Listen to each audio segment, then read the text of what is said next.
نے اسلام کو صرف نماز تک محدود کر لیا ہے، ہم نے اسلام کو صرف اور صرف روزے تک محدود کر لیا ہے، ہم نے اسلام کو صرف اور صرف زکوٰۃ تک محدود کر لیا ہے، ہم نے اسلام کو صرف اور صرف حج تک محدود کر لیا ہے، اور ہمارے پاس دلیل بڑی ٹھوس مضبوط دلیل موجود ہے۔ اور وہ دلیل کیا ہے کہ ہم کہتے ہیں کہ بنی الاسلام علی خمس، بھائی اسلام کی بنیاد 5 چیزوں پر ہے۔ لیکن میرے محترم بھائیوں، یہ ہماری غلط فہمی ہے، یہ ہماری علم کی کمی ہے،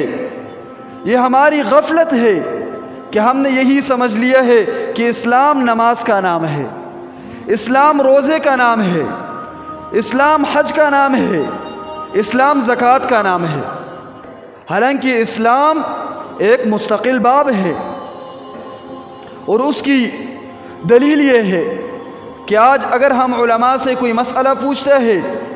کہ تو کس کے بارے میں پوچھتا ہے کہ بھائی مجھ سے نماز میں یہ غلطی ہوئی ہے، اب میں اس کے لیے سجدہ سہو کروں یا نہ کروں؟ مجھ سے نماز میں یہ غلطی ہوئی ہے، آیا میری نماز جائز ہے یا فاسد ہے؟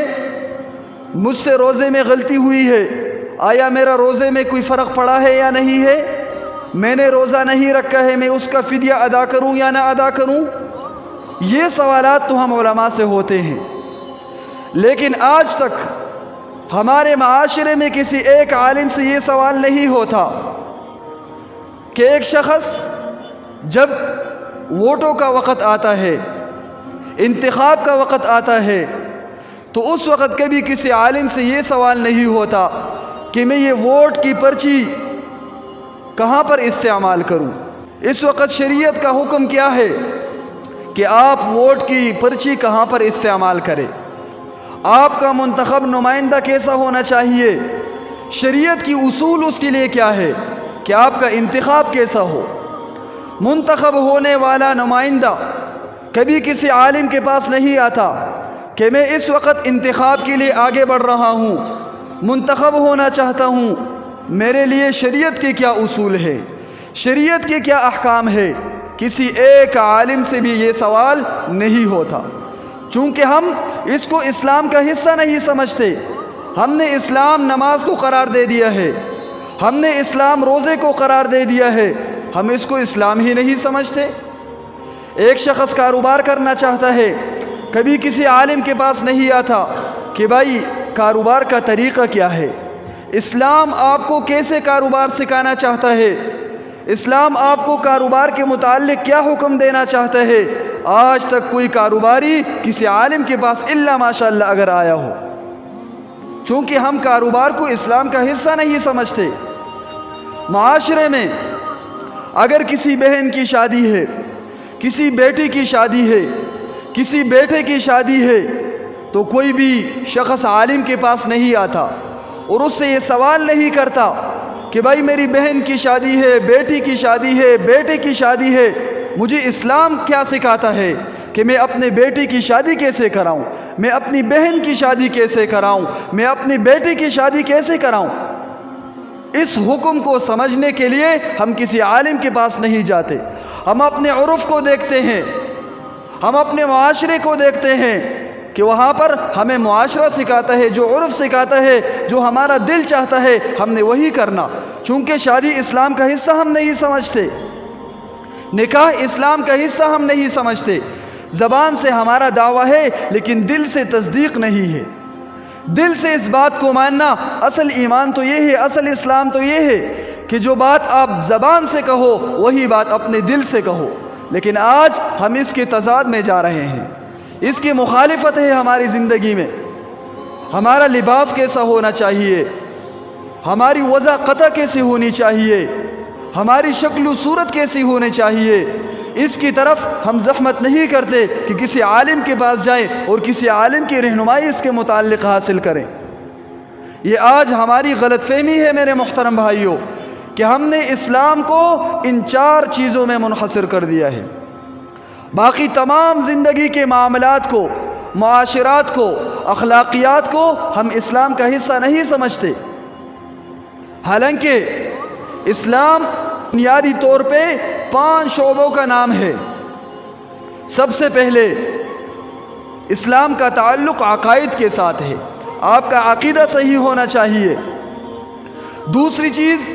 اسلام عبادات کا نام ہے۔ تیسری چیز اسلام معاملات کا نام ہے۔ چوتھی چیز اسلام معاشرت کا نام ہے،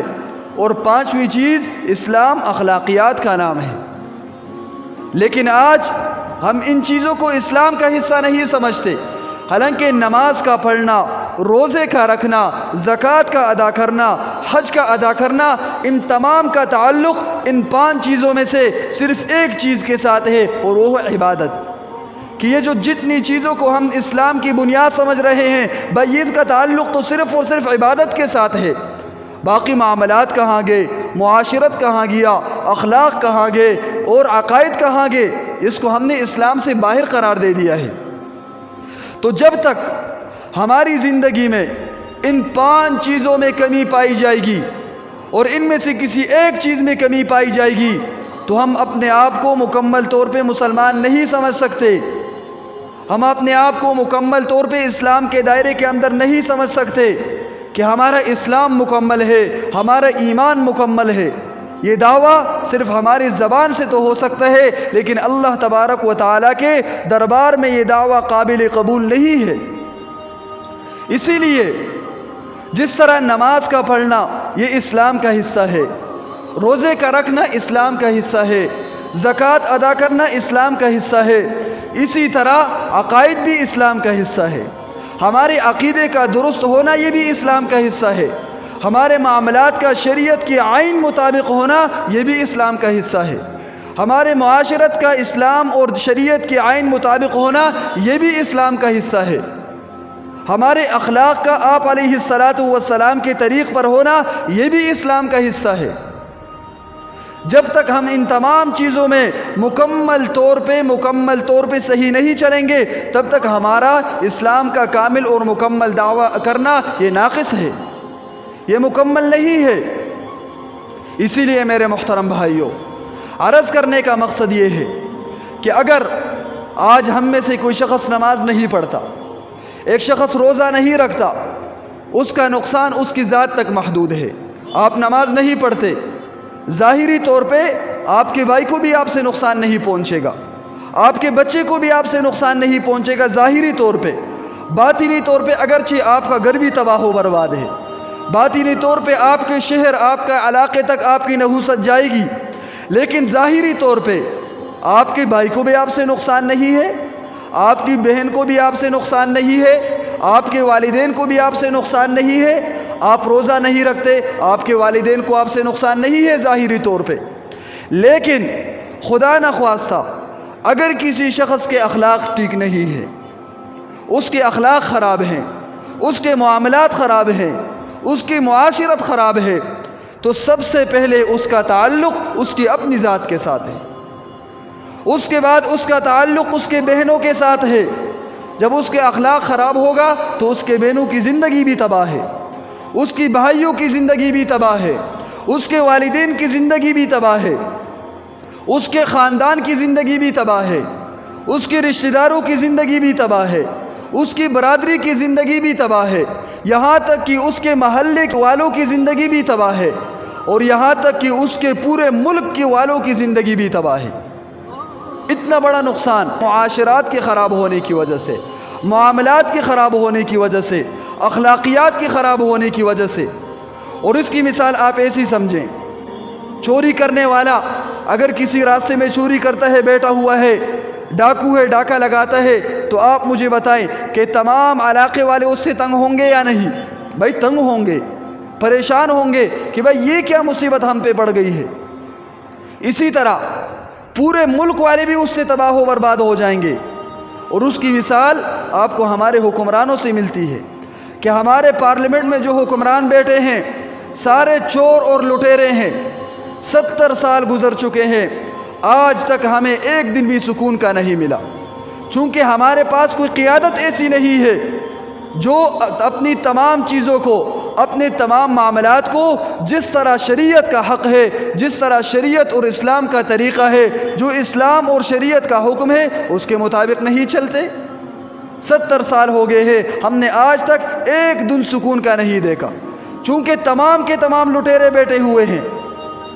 تو جب ہماری اخلاق خراب ہوں گے، ہماری معاشرت خراب ہوگی، ہمارے معاملات خراب ہوں گے، پوری دنیا کو ہم سے نقصان پہنچے گا۔ تو عرض کرنے کا مقصد یہ ہے کہ ہم نے اسلام کو جو نماز میں منحصر کر لیا ہے، یہ ہماری غلط فہمی ہے، ہماری کم علمی ہے، ہماری غفلت ہے کہ جو ہم نہیں سمجھ پا رہے۔